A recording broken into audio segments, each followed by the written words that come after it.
અને વાર્તાજીમાં પ્રવેશ કરીએ છીએ। 84 વૈષ્ણવના વાર્તાજીની અંદર વાર્તાજી 4 શ્રી પદ્મનાભદાસજી, એમની અંદર આપણે વાર્તા પ્રસંગ 3 જોયો છે। આજે એના ભાવ પ્રકાશની અંદર પ્રવેશ કરીશું। આજે એમનો ભાવ પ્રકાશ લઈશું।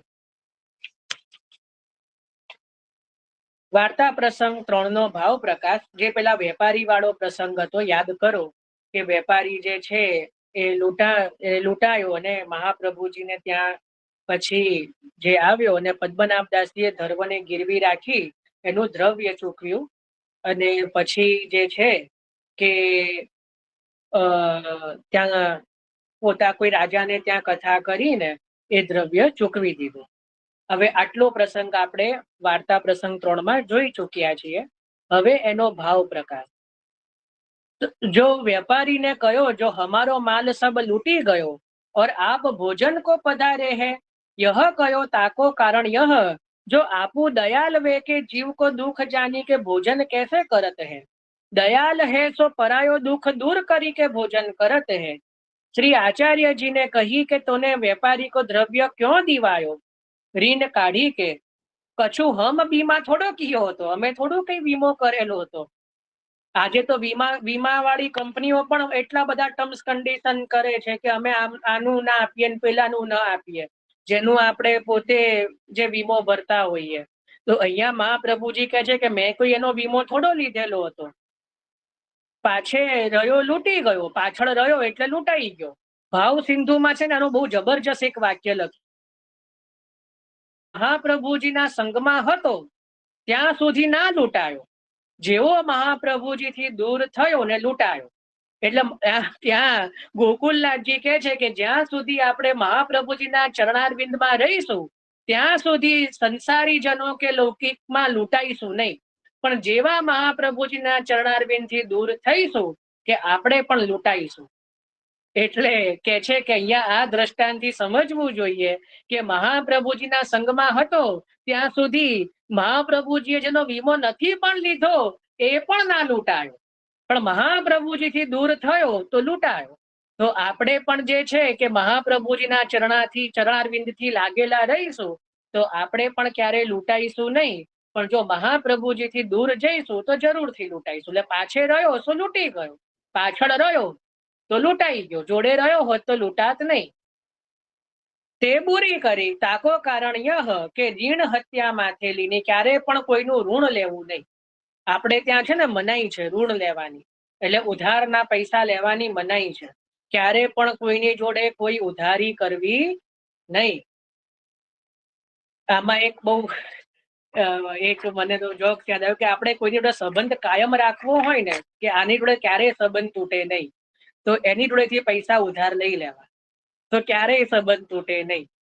બરાબર, એટલે એ મારા પર પાછા ના અજમાવતા, પણ એવું આપણને કોઈ બહુ વાલું હોય ને તો એની જોડેથી પૈસા લઈ લેવા તો સંબંધ તૂટે નહીં।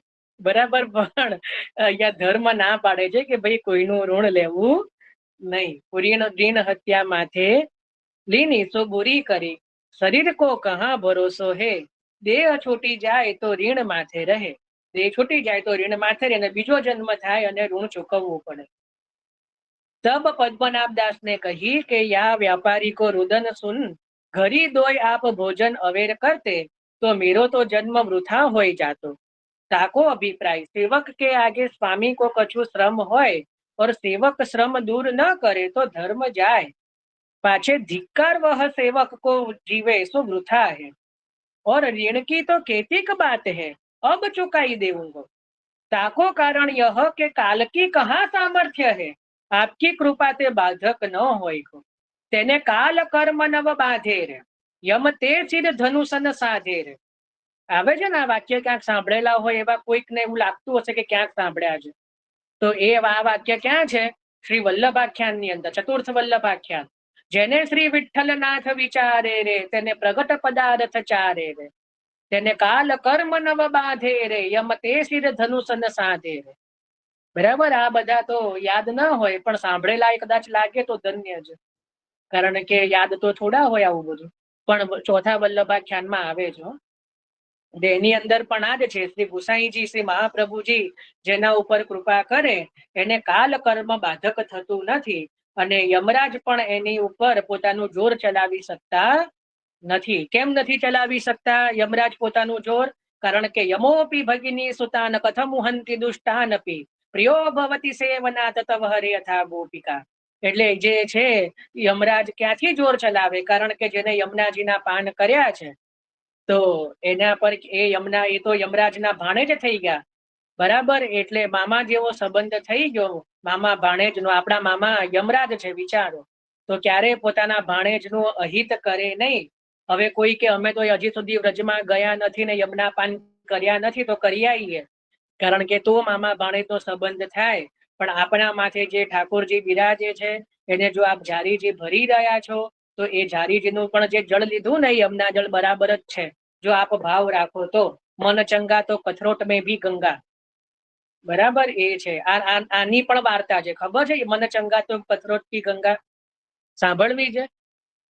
આની પણ કથા છે, ભલે આ લઈશું આપણે. આ કથા પણ હું કઈ મનથી નથી કહી રહ્યો. ગિરધરલાલજી ના 120 વચનામૃત, કાકરોલી વાળા ગિરધરલાલજી 120 વચનામૃત વાલે એની અંદર આવે છે. આપણે તો બધું વાંચી ચૂક્યા છીએ, પણ ખબર નહીં કોઈને ખબર છે કે નહીં. મન ચંગા તો કથરોટ મેં ગંગા, એની ઉપર આપે એકવાર કથા કહી કે એક ઘરમાં એક સાસુ અને વહુ, બંને વિધવા અને બંને જ રહેતા હતા, એ બે જ, બરાબર. સાસુ અને વહુ એ બે જ રહેતા હતા. હવે બંનેને એવું મન કે ગંગા સ્નાન કરવા જઈએ. પોતે તો બહુ દૂર રહેતા હતા, અને પહેલાના સમયમાં તો કેવું સંઘ નીકળે ને, કારણ કે ચાલતા જવાનું હોય. અત્યારે તો બધું અલગ થઈ ગયું, પણ પહેલાના સમયમાં તો સંઘની જોડે જવાનું હોય. બધા જે 50-100 બધા જતા હોય સંઘની જોડે, અને ઓળખીતા હોય એની જોડે જવાનું. અને પહેલાના સમયમાં ઘરમાં તાળાઓ નહોતા, એટલે એક જણ તો ઘરમાં હોય.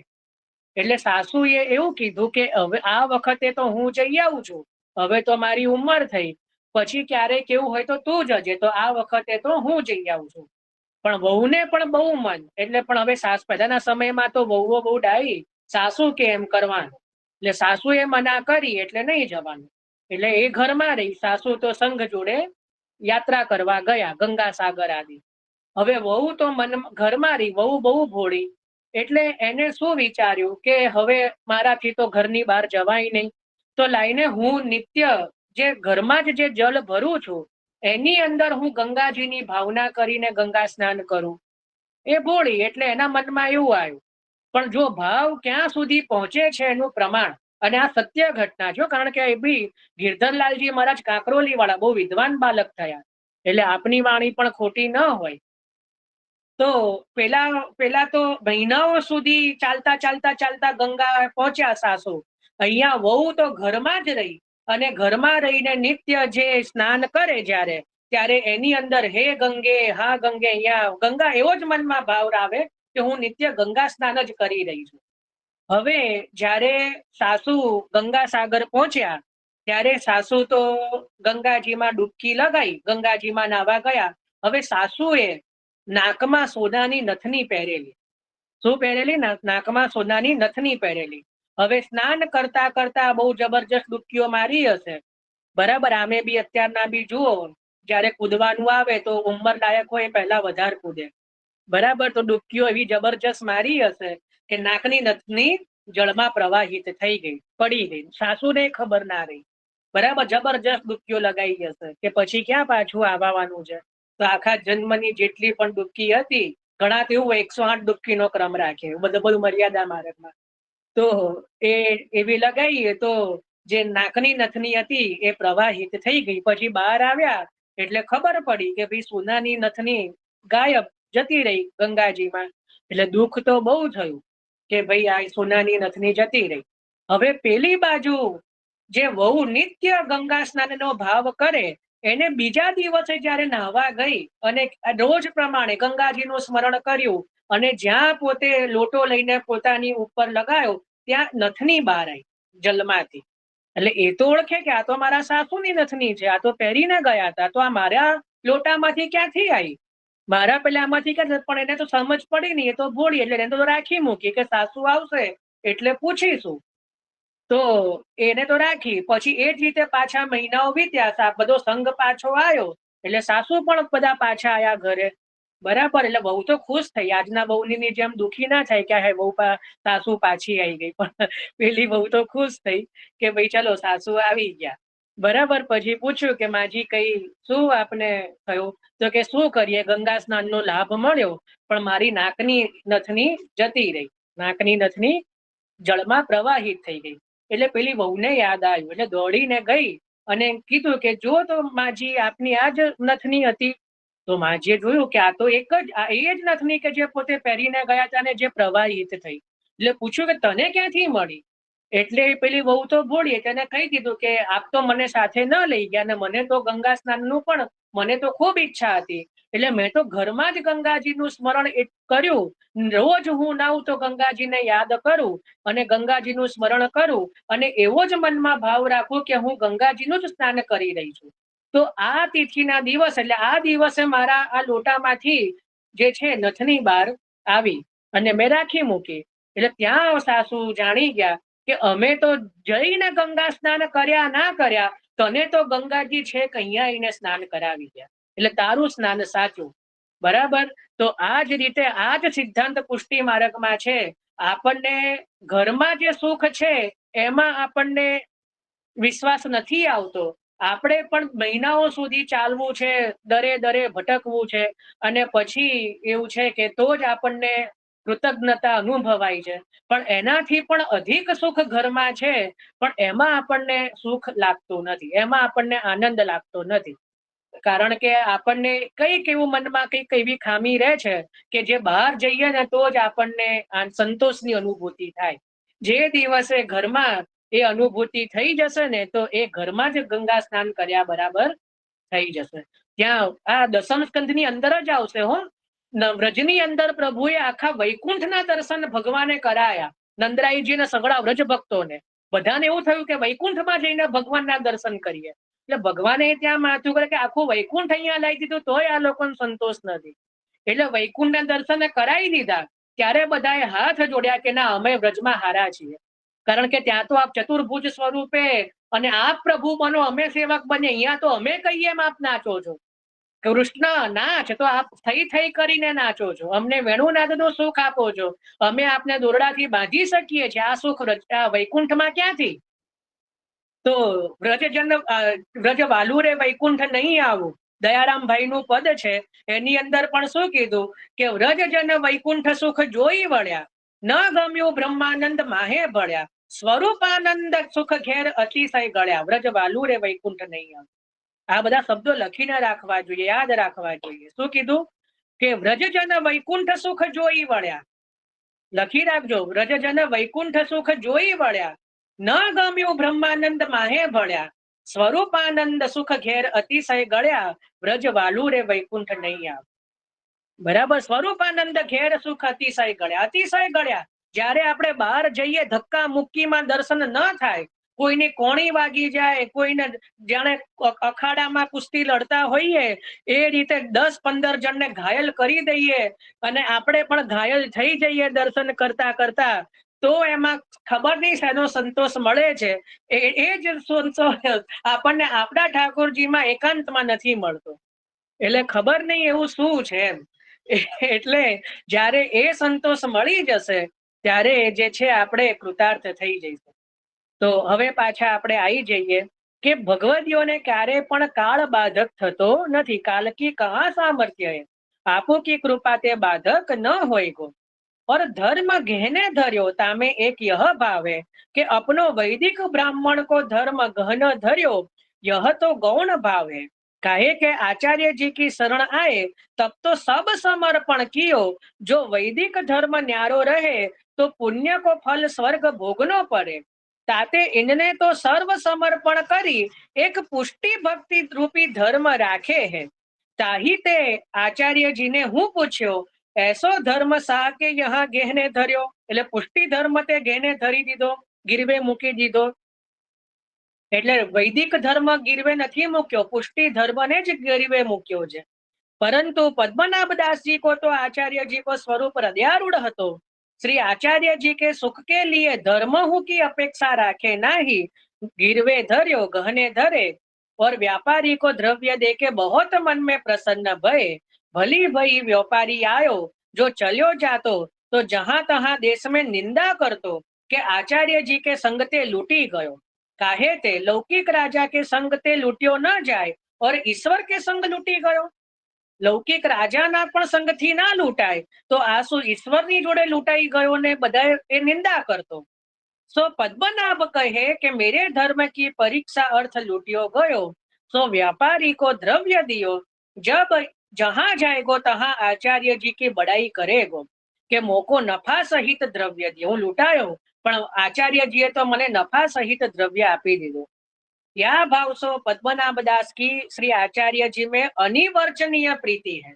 ये अनिवर्चनीय प्रीति बतावा माटे ज आजे मैं एक पीडीएफ शेर करी छे।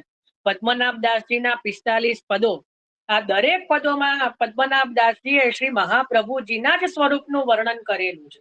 श्री महाप्रभुजीनुं स्वरूप जे अलौकिक एटलुं अलौकिक रीते वर्णन कर्युं छे, जो के पदों वांचीने नहीं समज पड़े। आना उपर तो बहु बधी विवरणों बधा लखाया छे, विवरणथी पण समजवुं मुश्केल पड़ी जाय छे।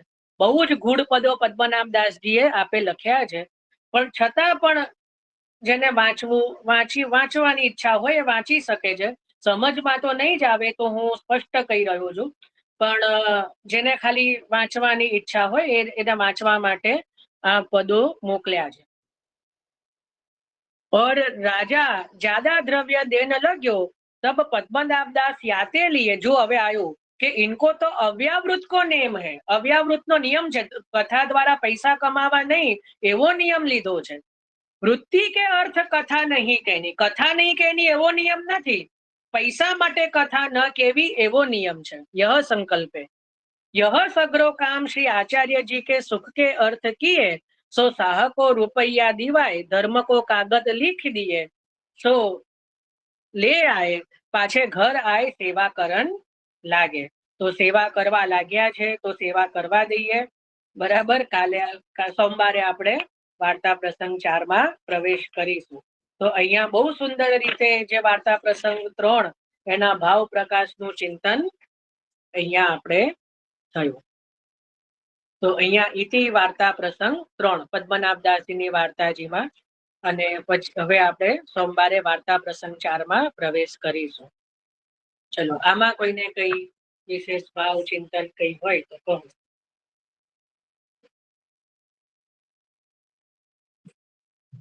हाँ बोलो दीपक भाई।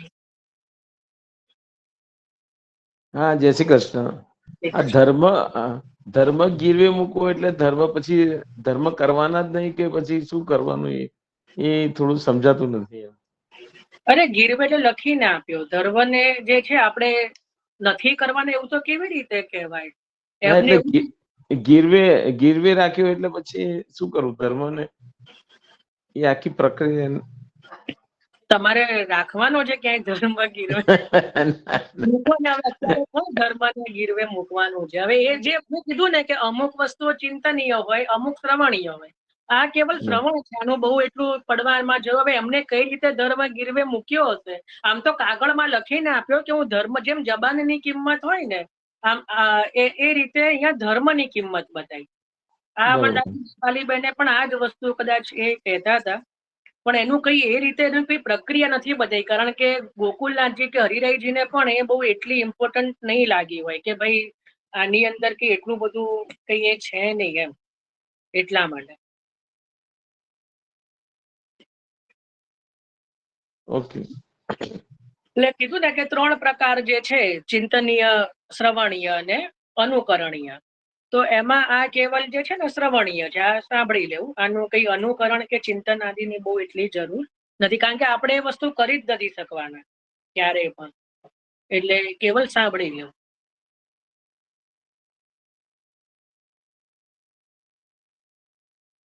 ચલો તો આજે આપણે જે છે એ આશ્રયનું પદ લઈએ, અહીંયા વિરામ રાખીએ છીએ। કાલે રવિવાર છે એટલે વિશ્રામ રહેશે, અને સોમવારે આપણે આગળ પ્રારંભ કરીશું। દ્રઢઈન ચરણન કેરો ભરોસો, દ્રઢઈન ચરણન કેરો. શ્રી વલ્લભ નખ ચંદ્ર છટા બિના, સબ જગ માં અંધેરો ભરોસો, દ્રઢઈન ચરણન केरो. साधन और नहीं कली में, जाशु हो निवेरो. सूर कहाँ कहे नाधरो, बिना मूल को चेरो भरोसो, दृढ़ चरण केरो.